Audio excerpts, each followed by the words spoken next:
What do a speaking coach, a strategy consultant, and a disability inclusioneer have in common?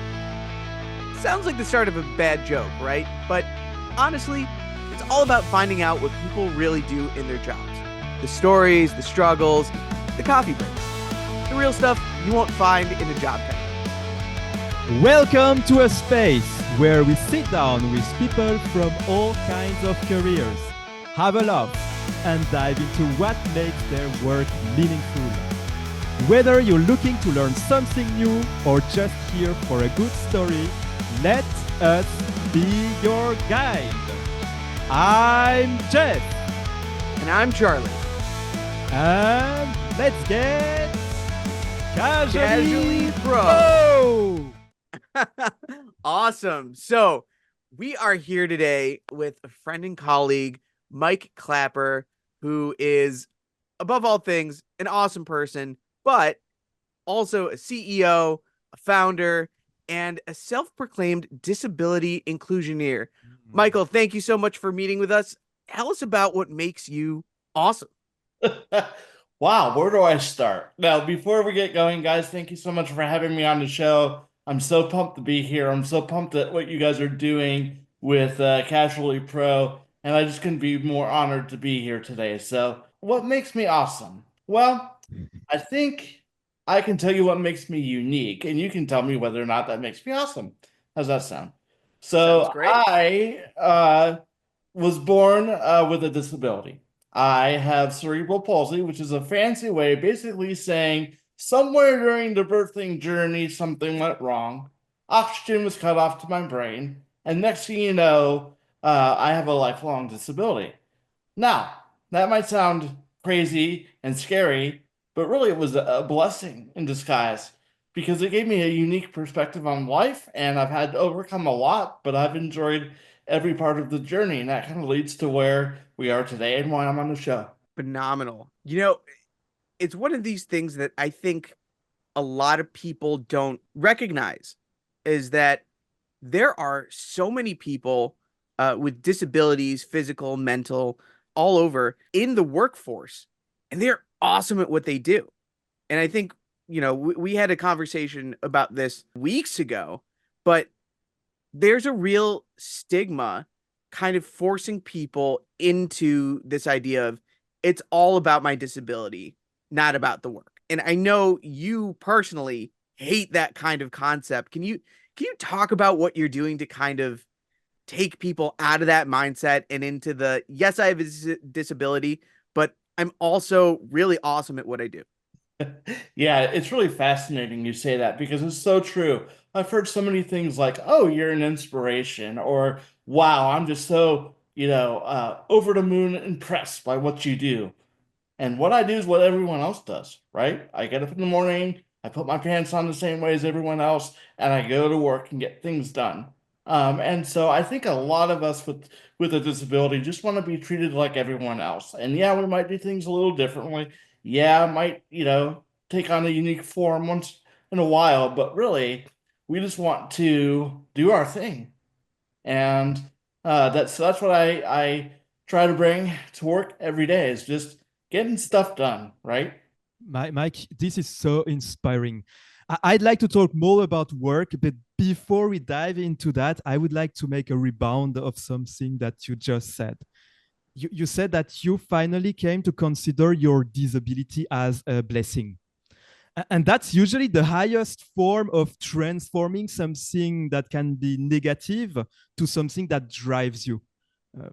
I make an echo here to the concept of I'm not sure about the name, but people who have PTSD, some of them, they come to a stage where they consider it as a blessing. And that's usually, it means that they're wow, that's the best thing that you can do when something happens to you in your life. I wonder if that might not have been always the case. Could you talk a bit more about at what moment, or what did you do to achieve this transformation of seeing it that way? Yeah, that's a really good question. And I think that it's been a lifelong kind of journey of two steps forward, one step back, right? Like when you're a kid, you don't know what's different about different people. You're just all kind of concentrated on seeing life through your own lens. And so when I was a kid, I didn't even realize that I was different. I don't think I just kind of did my own thing and was happy with it. And then you get to the point where you're in high school and everyone gets very judgmental and very, well, you're not like this, or how come you can't do that? And so that was one of those like two step backs moment where I kind of lost a little sense of who I was and what I did, and a little bit of sense of confidence. And then that carried on through my young adult life. But then you got to just kind of realize one day, right, that I am who I am. God made me this way, and He made me this way for a reason. And so, because of that, I just have to kind of take it in stride and decide who I want to be every day. And that's where it all comes from for me. Wow. That's an incredibly powerful thing because it's such a simple thing to say, accept it, but a much more difficult thing to actually do. I'm wondering, is there some part of your journey, your career coming up where you really dove deep into this idea of disability inclusion and used it as a positive tool towards building your professional career? Yeah, so it's a new transformation for me. It's a whole new sector of the corporate world that I'm about to launch into. So I spent the vast portion of my career in medical device, which shout out to Lisa on your recent episode. I feel what she goes through every day so much. But about a year ago, I took some time away to kind of reassess my life and see, what I wanted to do with this next portion of my life. And I was fortunate enough to do a lot of traveling. And I've traveled for business and for leisure, and it's been great, but there's always an issue here, something that needs to be adjusted there. And that really came to a head on a cruise that I was in, going to Reykjavik in Iceland. Mm, We were on this amazing cruise. My wife and I spent 2 weeks on this amazing voyage all around the North Atlantic Sea. And we landed in Reykjavik, and we went to get off the ship, and they didn't have the accommodations to get my wheelchair off the ship. wow. Yeah. And so there we were going, okay, what do we do next? And long story short, we were stuck on the ship for about 24 hours. They didn't know what to do. I didn't know what to do. So at that moment, my wife and I kind of looked at each other and I said, we got to do something about this. Enough is enough. And so that's where I am today. I'm starting a consulting firm for cruise lines and hotels, to consult with them on disability inclusion and making things more accessible for everybody. Wow. So you had this problem that you were stuck on the ship, couldn't go out because of the wheelchair. And when you realized that's a big problem, you thought, I'm just gonna solve this problem for everyone forever. That's beautiful. Now that is awesome. Yes, and the movie, when they write a movie about me someday, or when I write my memoir, I think I'll use that. No, it was more of a you got to be kidding me moment, a moment of being really frustrated, a moment Mm, of feeling uh just honestly a little depressed. I mm. mean, it was myself, my wife, and 150 of our closest crew members. Whoa. And hey, it would have been easier to instead say, I'm done with cruises. Yes, Mm. That would have been a lot easier. But yes. you transformed it into something empowering. Yeah, I'm always looking for solutions, right? I think there are people that look at the world through a lens or a glass that's half empty. And I've always been a glass half full kind of guy. And so I literally that day sat down, opened up my laptop, and started writing a business plan for Able to Global, this consulting firm that I've started. And I just said something has to change, and there's got to be a good reason to make this change. I don't want it to be an altruistic one. I don't want it to be an inspirational story, right? Of, oh, the man was stuck on a cruise ship and now look, he's changing travel for everybody. Although that's an awesome angle as well. What I really wanted to do is see if there's a bigger reason or a strong business case for making Mm, changes to the travel industry. And there are. We can go into that a little bit, but I'll bore you the nitty-gritty details just to say there's a billion people worldwide with a disability. And you guys hit it off the top, and you're right. It's just not physical disabilities like mine. There are cognitive disabilities. There are people with hearing impairments or sight impairments or, you name it, people are dealing with it. And mm, they want to travel just as much as everybody else. They want to have fun experiences just as much as anybody else. And I think the disabled community is kind of the last minority to feel the wave of change that we've all experienced, and rightfully so, over the last several years with minority groups, right? And I came to realize that with a few small changes and some training, we could make a huge impact on the travel industry. mm.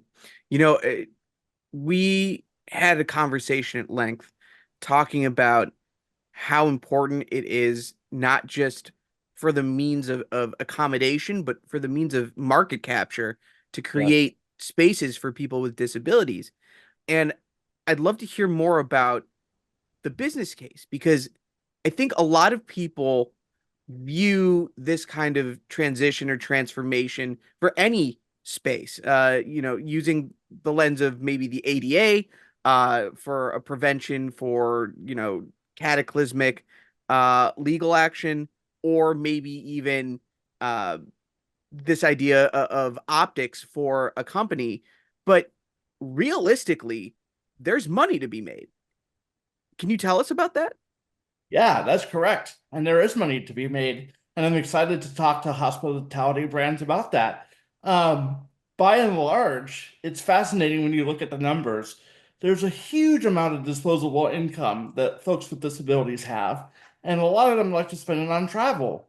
When you look at disabled travelers, they travel more per year, believe it or not. They travel for longer per year, and they end up spending a little bit more per year than your average traveler.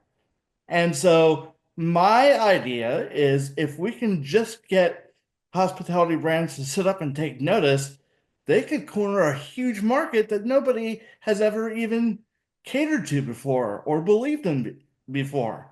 So I'm excited to go out and make that business case to the folks that I talk to. Incredible. So, talk to us about maybe a concept for a project or something in particular that you can have, because in my head, it's not just like, an Airbus for blind people. It's more generic than that, right? You're trying to create spaces instead of just casual inclusivity. It's more catered directly in direct response to people with disabilities that need access to things, but not making a, let's just say, like a one-to-one solution just for a specific kind of disability or just for a specific kind of person, right? So break down an idea that you might have for creating this disability inclusivity. Sure. So I think that there's kind of a three-pronged approach, right? There is auditing that needs to take place. So that means auditing of policies and procedures. What exactly happens, right, when a guest with a disability checks in? What are those policies and procedures? Then we need to do a physical audit, which you're right, we can't be everything to everyone. And, I understand that you can't go in and remodel a hotel from top to bottom, but there are things that you can do from a small standpoint to make big differences. And that's what I'm going to be focused on. Then thirdly, and I think this is a key element as well, is training. So training your frontline staff is hugely important. Even if you don't have the best facilities in the world, if your staff is trained correctly, you can make a huge impact on somebody's journey or their travel, right? Just knowing what questions to ask, knowing where to point them if they need something like an accessible bathroom.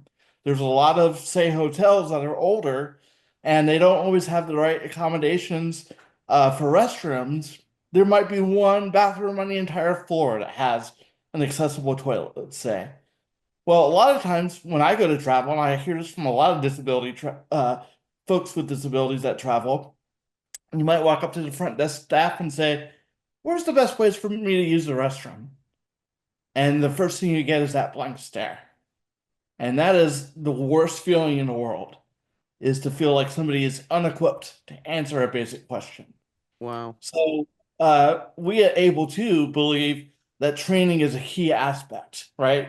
So that somebody, whether they are at the front desk or working at the restaurant, or even somebody working in the housekeeping staff, could say, "Yes, sure, sir, let me show you. It's right over here to your left, and there's a push button to get in. That's where the physical changes might occur to a building, right? Something as simple as putting in an automatic door can have a huge impact and cost a couple of $1,000s. We're not talking about major structural changes. We're just thinking about considerate changes and alterations to physical spaces.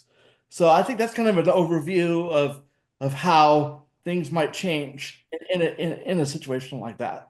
That's incredible. So, I never really considered the idea of training because you're right. There are so many things that I think normal people in uh, frontline, kind of customer centered positions don't consider when trying to find information that is critical to people with a disability, right? I think we have this mindset that, okay, well, if we have a ramp and if we have one handicap accessible bathroom available, we've done our due diligence in terms of creating a space for people with disabilities. But the reality is there's a lot more that can be done just to give dignity to people who might need services that are outside of the scope of traditional kind of availability. So when you are kind of pitching this idea of creating more, I guess, processes, not just physical changes, but processes to include this kind of paradigm of catering to people with disability instead of just accommodating them. Do you have kind of a specific instance of where you were truly you were truly catered to and not accommodated to? Can I ask a clarifying question before I answer that? Yeah, of course. Are you trying to tell me a good experience or a bad experience? I got lost in the middle of that. So either or would do. Let you know what, we're a glass half full kind of podcast. I like to think sometimes, mostly, right, Jeff? But Oh yeah. let's start with the positive. Show us what inspired you to be like, yeah, this is 100% possible. So I think a really good example of this, Charlie, is uh, what Virgin Voyages does. They make everyone feel included, and Mm, it's a really fun environment.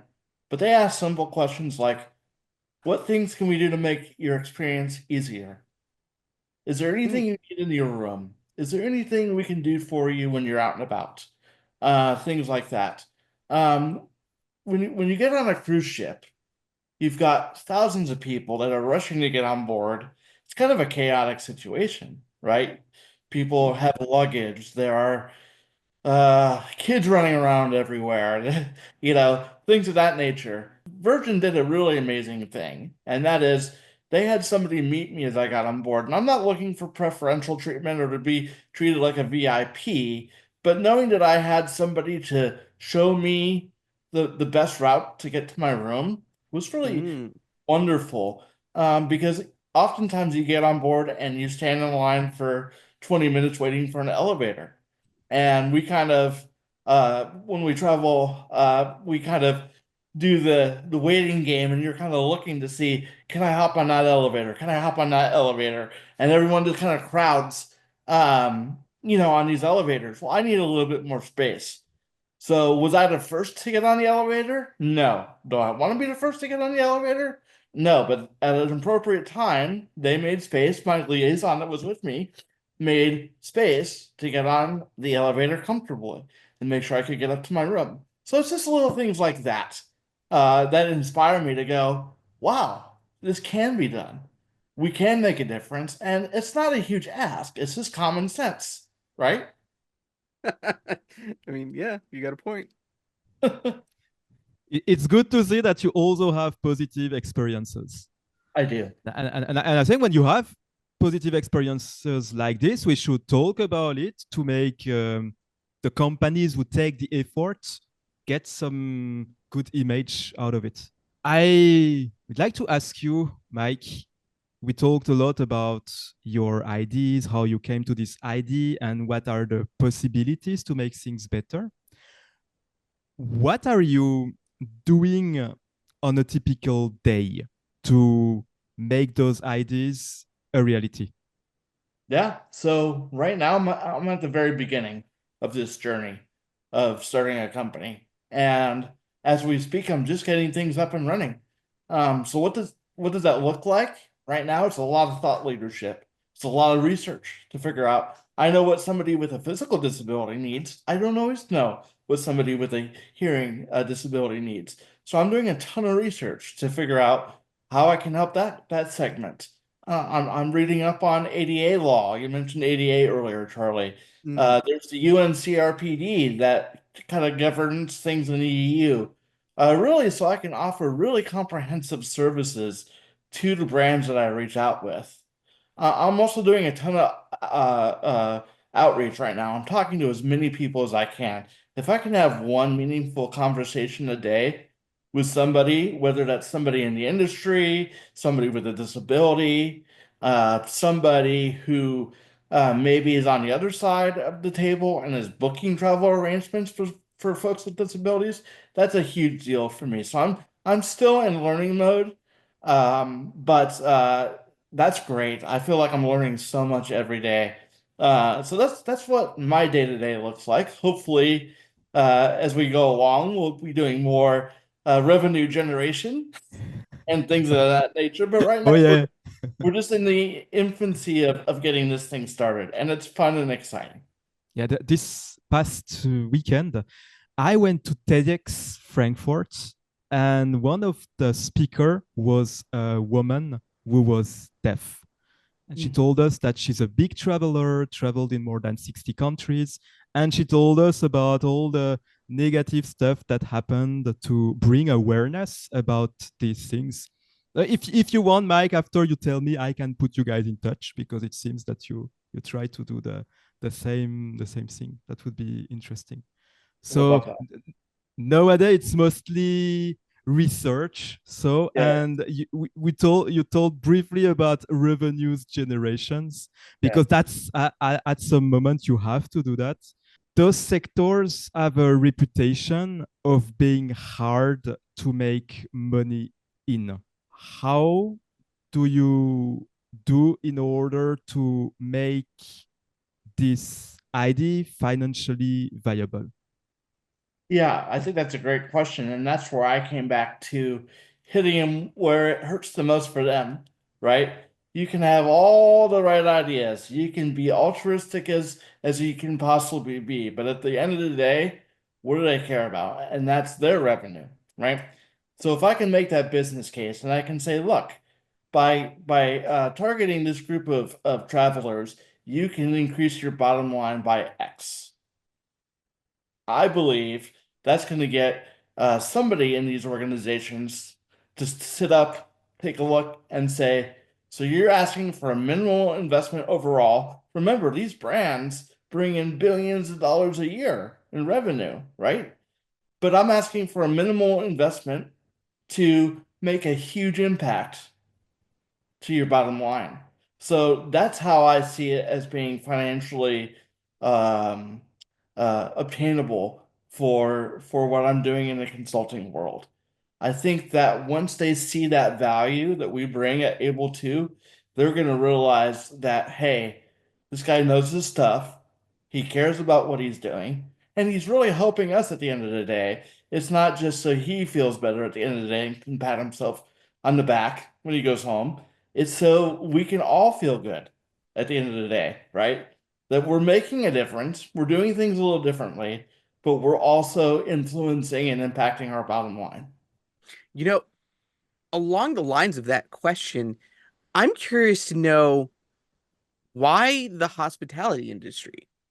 Because there are so many different corporate sectors that I think would benefit from just general training for how to handle different types of disabilities. And the more I think about it, the more I recognize that, yeah, maybe there might be a saturation in terms of large corporate entities. I'm sure that um, there are novels written in policy over how to handle ADA compliance in places like uh, Big Four or Fortune 500 companies. But is there a specific kind of need in the hospitality and travel industry for this catering to people with disabilities?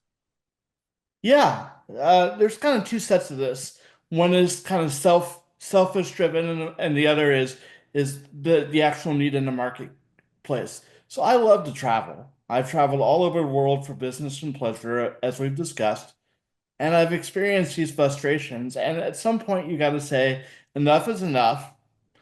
Don't complain about it. Don't, just let it be. But can I actually make a difference in this sector? And so I love to travel, and I've always wanted to work in the travel industry. So when I took that time off from my corporate job to kind of say, what do I want to do with the rest of my life? I said, I want to do something where I'm involved with travel. That's one side of it. The other side of this is people with disabilities want to travel just as much as able-bodied persons. And there's a huge upswell of interest with folks with disabilities to travel right now. There are magazines that are all about the subjects. There are blogs all about the subject. There are Facebook groups and influencers and everybody talking about traveling with a disability. What I have found is there's not a connection happening between that segment and the actual brands. Mm, So if I can be a connector and take the feedback that is coming back from the actual traveler, incorporating that into a system that works in an organization, and then taking it to that organization and saying, look, let's put together a package for you that can really impact your bottom line and serve these people that are your clients that I'm sure you want to service, right? Then mm. that's how I see it as being kind of a win-win for everybody. Excellent. Now, I think we're covering a lot of what's going on right now, but could you talk to us about maybe like your life before your consulting or building your consulting firm, talking about maybe the skills that helped you get here? Yeah, so just being aware of the world around you, I think is so important. That's one thing. And that's not necessarily business related, but just kind of understanding connections with people, understanding what makes them tick, understanding what's important to those around you is so important. I think in terms of business skills, what I've learned in the med tech and life sciences field is just to be an analytical thinker, right? So taking real world problems and putting a little bit of science behind it and a little bit of data analysis behind it to say how can we make things different makes a huge difference. And then just understanding storytelling, I think, is important. So Mm. I've been in branding and marketing my whole career, and I hate to say it, but it's almost 20 years. I'm feeling very old as I say that. Um, and I think that moving away from how can we build a website Or how do we deliver a message through a brochure that is very factual based? So what I talked about a second ago is very important. Data, analytics, all those things. But how do you craft that into a story? And that's what I'm excited to do as well, is to take the data, the analytics, the training, and really turn that into a story, a transformation for these brands. So I'm so excited to see if I can impact that area as well, leveraging my marketing and branding side to really tell a good story. I love a good story. We all love a good story, right? Mhm. And so understanding that marketing is more than just tactics, but it's based in a good story is key for me as well. Well, yeah, and I can tell that your story, your personal story, and what led you to do what you do is very powerful and makes sense and gives you instant trust. This along with the energy that you're talking with, of course. This is a it goes all together and it works very well. And as a speaking coach, I help a few of my clients to craft stories. So I'd like to dig a little bit into what you just said. When you Sure. will propose to to go to those travel agencies or other companies, your strategy would be to craft a story of transformation for themselves. That is correct. Yes. how do how do you proceed to do that?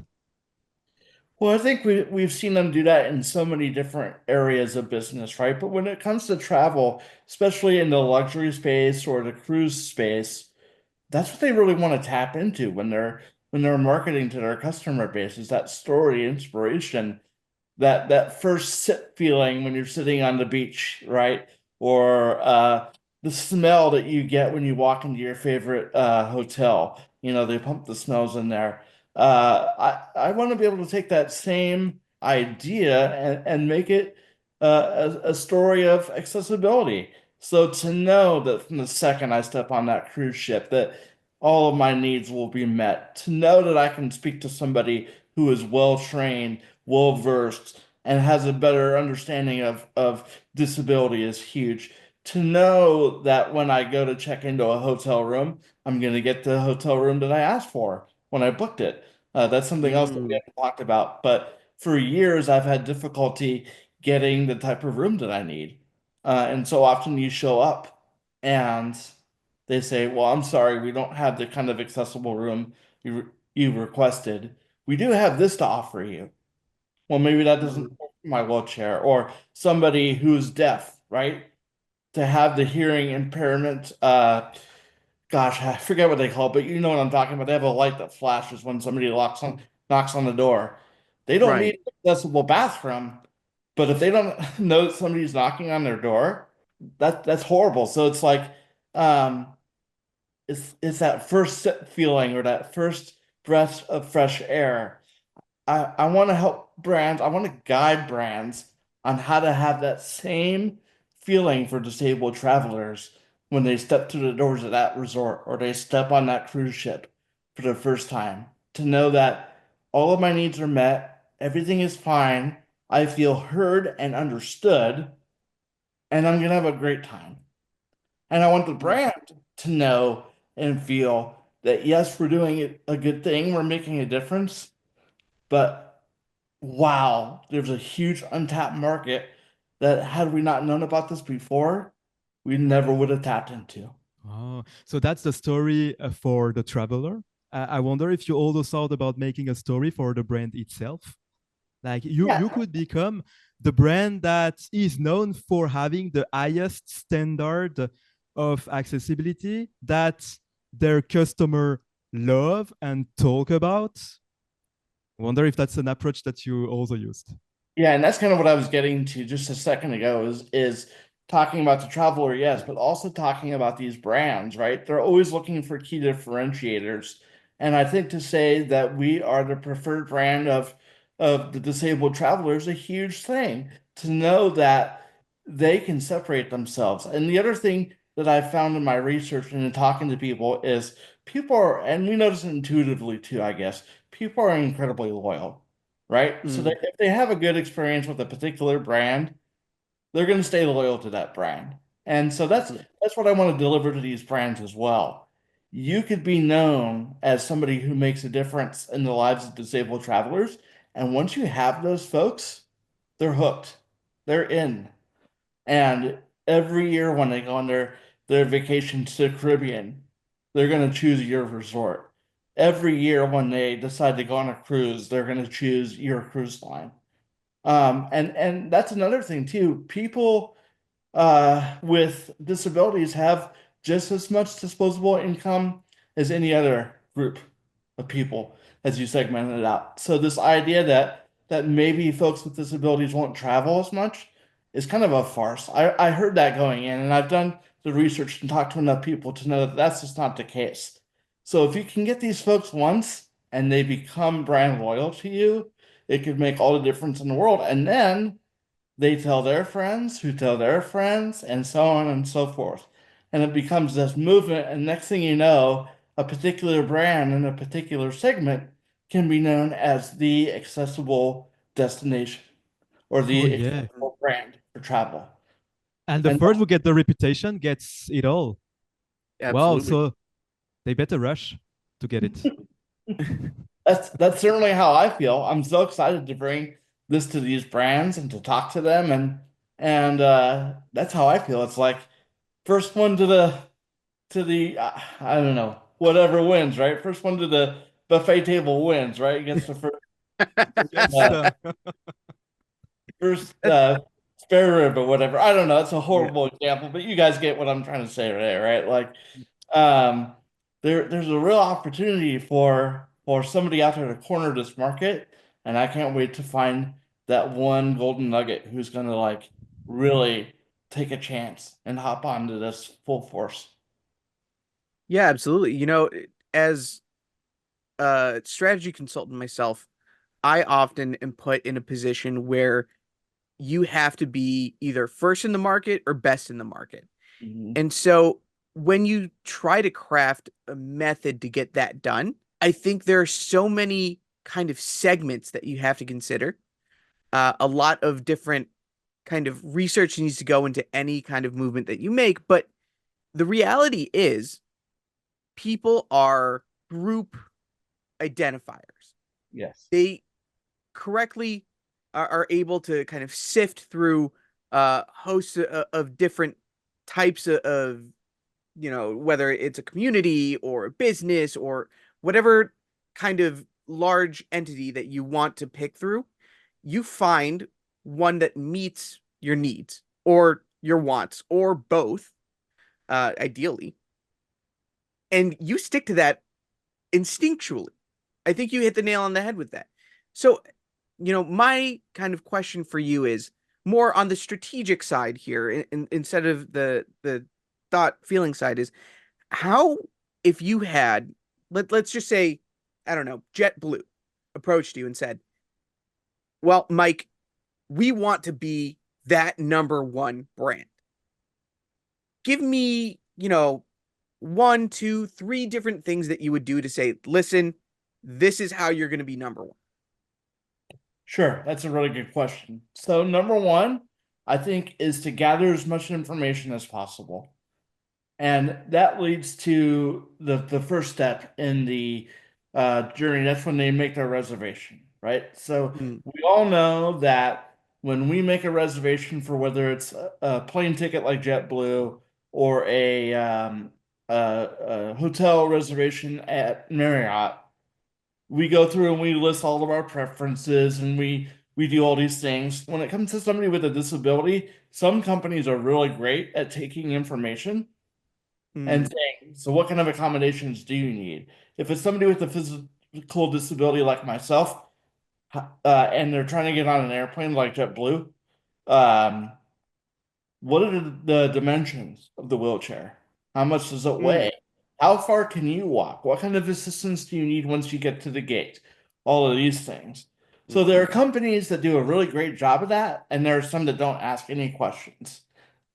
The next part is making sure that that information gets to the right next step or the right person. in the journey that the traveler is taking, right?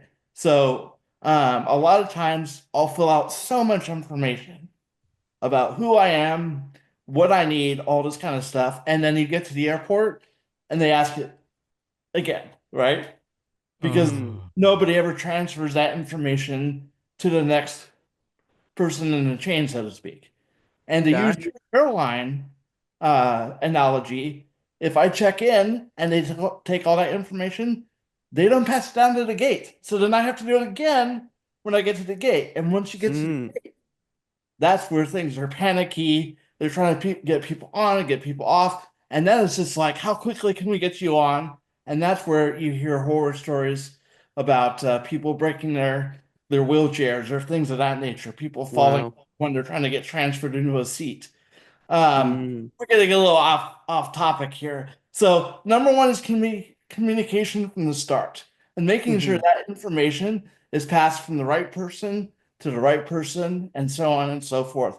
Because I think there's a huge information gap that takes place, right? mm, Number two is, do you have the right facilities to make things easy for any disability that might arise, right? So do you have somebody for somebody who's deaf? Do you have a braille menu for eating, right? If they're in first mm, class, or even the safety information for somebody who can't see very well. And mm, then that last step is what we discussed earlier, Charlie, which is that training aspect, right? It's that Four Seasons level experience where they already know what to expect. They're asking the right questions and they're ready to act. I think there's a lot of questions that take place, but the staff doesn't always know how to act on the questions that are taking place. mm. So they get a little lost. Okay, so your chair weighs 350 pounds. So we'll just have somebody come and carry it down to the jet bridge. Mm, I trust you. I mean, I promise you, they're not going to be able to carry that. right. Oh, so what do we do next? I'm not sure if we can get your chair on the plane. Well, I travel all the time. You can, you just need to take it down in the elevator. So often we have to be our own advocate and really our own staff member too, right? We're training Wow. staff in the spur of the moment kind of crazy situation. I'm using your flight analogy because it happens so Hmm often. Right before we're trying to get on board, and they're trying to board you while somebody else is taking your chair away. You're saying, "Don't forget about this or this or this," and they're like, Mm. "Gotcha," but they don't really gotcha. Right. So, I, yeah, I really think it's data collection, it's having a policy and procedure in place to take that information and do the right things with that information. It's making sure your physical infrastructure meets basic requirements and then training your staff to make sure that they are ready for any of those situations that might not be one size fits all. To say, you're right, we can't get your chair on board that way. Or mm, we don't have the Braille safety information, but I know where to find it. It's right here in this drawer. So often they're like, oh, I think we have a Braille safety card. Uh, hey Jenny, do you know where the Braille card is? No, I don't hmm know. Hey Charlie, do you know where it is? No, I'm not sure we have one. A little bit of training can go a long way in that instance. So mm. the three stages that I see. Absolutely. I think there's a really interesting kind of dichotomy here because on the training side, it makes perfect sense. If I can get my staff, my crew members, anyone who's touching these really important topics to start thinking critically about, okay, well, do I know where everything is? Do I have a good understanding of needs that might need to be met for different types of customers? That works out and that makes sense, and you can train for that very easily. But going back to the first step here, getting that information, we live now in let's just call it how it is, a world where personal information is constantly being gathered. And it's maybe advantageous for companies, but it's a scary thing for individuals, right? privacy concerns are probably one of the most, if not the most, uh, critical thing when you're thinking about customer interaction. So, are you encouraging companies to take initiative and say, okay, let's just do a longer survey. Let's do a longer uh, check-in port, or is it more giving the customers the option to do it? That's a really great question, and I think it should be offered one way or the other. Mm, If they opt out, I understand why they may. If they hmm opt out, then the responsibility falls back on that individual who's traveling, right? Now, I had the opportunity to give them as much information as possible, so I really can't be all that upset if I get to the airport and they're not ready for my special situation. mm, I find that it's frustrating when I take all that time to fill out that information and it doesn't mm, go anywhere. So yes, I think they should be collecting information. I think there needs to be considerations about what questions are being asked too. I'm not mm, sure that these companies are consulting with a disability consultant or somebody that has a disability to make sure they're asking the right questions, right?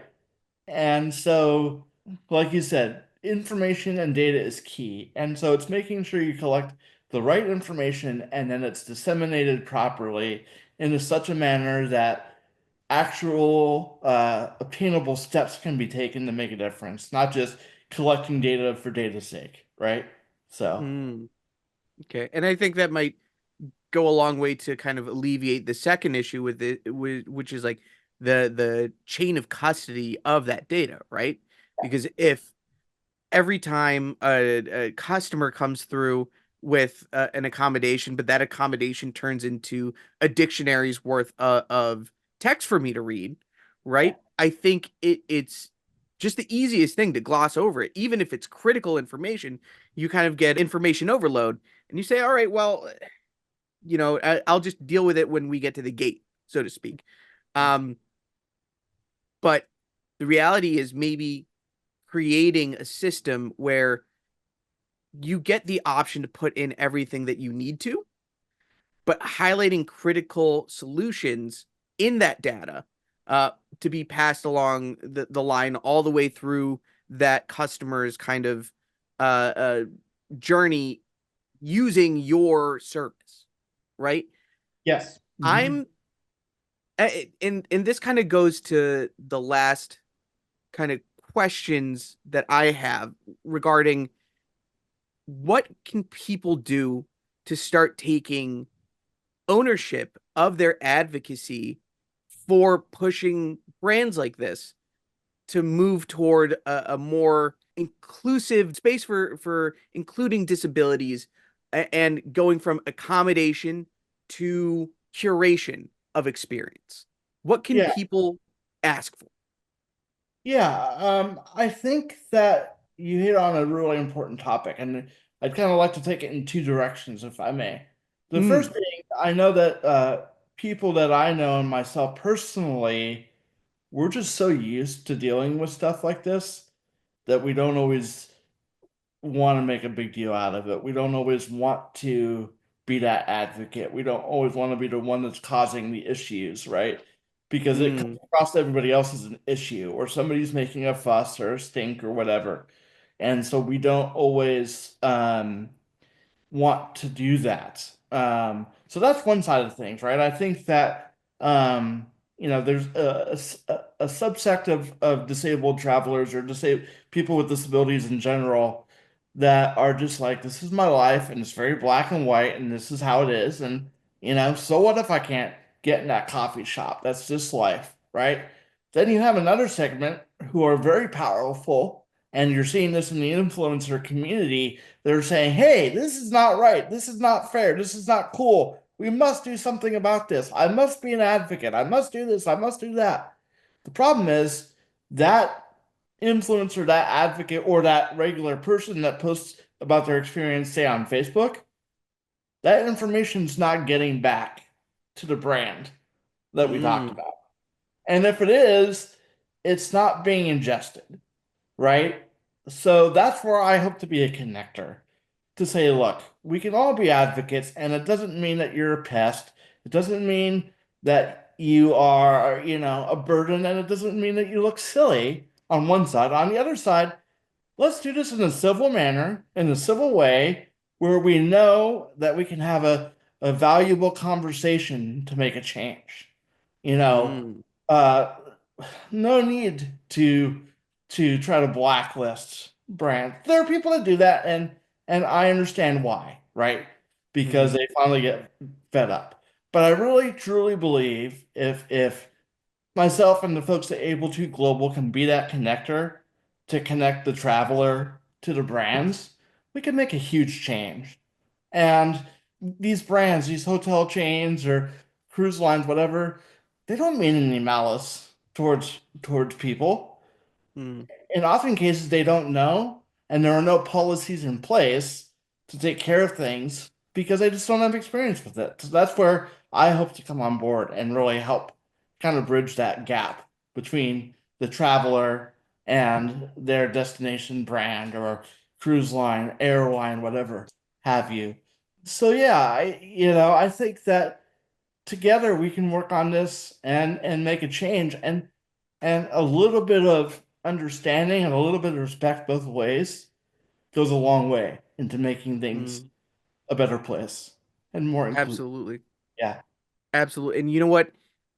Just to kind of put this idea into like an easy to kind of visualize here, because you're saying that everyone is treating it as a PR problem. that is correct. There's no reason to consider it a PR problem when in reality it's an operations issue. It's that, you know, if you know that some part of your business isn't doing well and it's affecting customers, if it were any other case other than something that had a really big kind of sore spot when it's in the spotlight, you would just say, okay, let's just fix it. Let's create a workable fix and policies in place so that it just doesn't happen again. But when you kind of introduce this human element and say, yeah, I got stuck on a cruise ship because there was no means to accommodate me. I'm going to tell everyone I hate this. Uh, that is a recipe for overreaction on the brand side to say, no, no, no, no, no, no, hold on, wait. This is a brand issue where we're going to pump out a bunch of positive marketing spin to create that this doesn't actually happen when the simple solution is just saying, oh, we didn't think of that. Let's next time have the crew know exactly what to do, have some kind of physical change to the added to the ship that gives everyone a solution that they all know about, and it just won't happen again. I think that is a really important kind of lesson for everyone in business to digest is to overreact and solve a problem with marketing is to just push the problem down the line. But Yes. when you introduce an operational fix, that prevents it from ever happening again and makes everyone's life better, easier, and your marketing guy won't want to kill you. Yes. Yeah, and it becomes a no-brainer, right? When you frame it that way, why wouldn't you do that? Again, the solutions that I'm offering are not well, we need to make a multi-million-dollar adjustment to every hotel in the chain. Talking about making minor changes and a huge mindset change, which again, I just mentioned that a minute ago. It's not out of malice. It's normally out of not knowing, right? Just Mm, not being aware, right? And so once you make that aware to somebody, once you bring that awareness to the issue, they're like, oh yeah, we should probably figure out how to fix that. The problem then mhm, becomes if you're a front desk clerk at one of the thousands of Marriott hotels in the world, how are you gonna, it has to go from that person to his or her boss and so on and so mm, forth.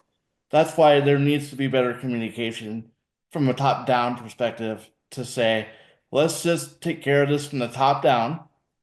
Let's Hmm. make these minor changes. Let's make sure there are policies and procedures in place. Let's make sure people are following those policies and procedures. There are policies and procedures for everything we do in business, right? I think you, Charlie, hit the nail on the head just now, and I'm gonna hire you to help me draft this section of my plan because I think that is it. It's an operations deal. We have operations for everything from how we Hmm. do expense reports to how we, I don't know, you name it, right? And everyone has to learn how to do it. How do we train on this ERP system or whatever? We all have operational tasks that we need to complete. What's one more in the grand scheme of things that when it could make a huge difference, a huge Hmm. change? And to our point from earlier, who's going to be the first to take that carrot, that dangling carrot, and say we're going to run with this and become the brand that changes everything? I'm just waiting for that one brand to say, "Hey, Mike, let's do this together. Let's make these changes and see what kind of impact we can make." So I'm excited to see it happen.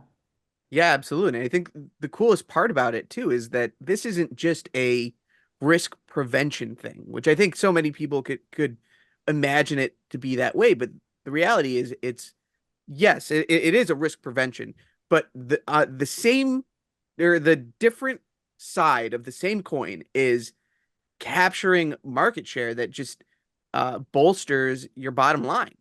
I mean, the only way you lose is by not doing it. Yeah, and if somebody wants to talk about risk mitigation and brand protection, we can talk about that too. I know that's going to be a hot button issue for some people in organizations, and I welcome that conversation. I just think it's cool that we can bring on board all sorts, all kind of three pillars, right? So you've got risk mitigation, you've got this group in the middle, whether it be HR or somebody like that who wants to make a change in their corporate, responsibility, which is wonderful. And then you have the revenue producers, right? And so it's like no matter what your bend is, or no matter what your goal is to impact your organization you work for, this system that I've developed works for all of those causes. And we can talk about all three. We can work as as one, or we can just focus on one. But we're all going to get back to the same landing spot, which is we're going to make things better for travelers. We're going to increase your revenue, and we're going to streamline operational efficiencies. So at the end of the day, everybody wins. And my hope is that brands will join me in this journey to make it happen. Yes, I think that's why what you do is so powerful. You help people, you do something that also help the brands, and you find a way to make it financially viable. Now, Mike, I'd like to ask you a question that we ask all our guests. It's a special moment. You have 2 minutes to share a message with everyone on Earth. Imagine that everyone is listening right now, not just the people who are in the world today, but also all the ones that will be in the future generations. Everyone is listening. What would you say? Wow. What an awesome responsibility. And I have to go a little off course here, but it's important. And that is that there is a God. He loves you, he cares about you, and he can make a real difference in your life and in others' lives.